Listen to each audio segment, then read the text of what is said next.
So you're buying these properties cash, and then you're highlighting opportunities to a potential buyer as to what they can do with it. Yeah. So outlining where they put the bedrooms and those sorts of things, so that, because you're not adding the value, are you? Your value in essence is showing them what they can do. Yes, so with some of the properties, I will literally graffiti, get a spray can and show somebody how they could turn a 2-bed property into a 3-bed property.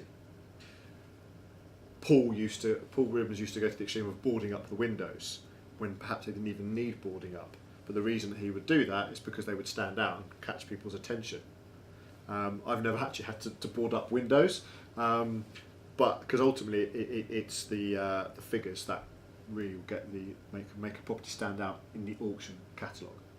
So if you're pitching it at the right guide price, reserve price is usually certainly no more than 10% higher than the guide price. The auction room is very much about psychology. If something looks cheap, it gets more interest, but usually ends up in a bit of a bun fight, and people paying the same price that they would have paid if they'd bought it through a normal high street agent. In terms of your auction trading, since 2013, give us a rough idea of the numbers. How many have you done? What kind of profit levels do you make? I've done 7 to 8 trades so far. Profit levels literally have ranged from £1,500 to £50,000. But the key thing with all of them is that I've not owned any of the properties for more than 2 months. But typically it could be a lot less than that. It could be as little as a month. So, you know, when I look back at some of the trades that I've done, the £1,500 one, for example, you know, the main rule is you don't lose money, because as soon as you start to lose money, you start to lose your capital to trade with.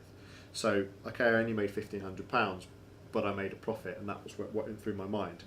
There were 1 or 2 things that I missed with that particular auction, such as the date of the auction. You know, one of the things that Paul taught me, which I ignored at that, or forgot about at that specific auction, was think about what else is happening that day in the country, in the area, whatever.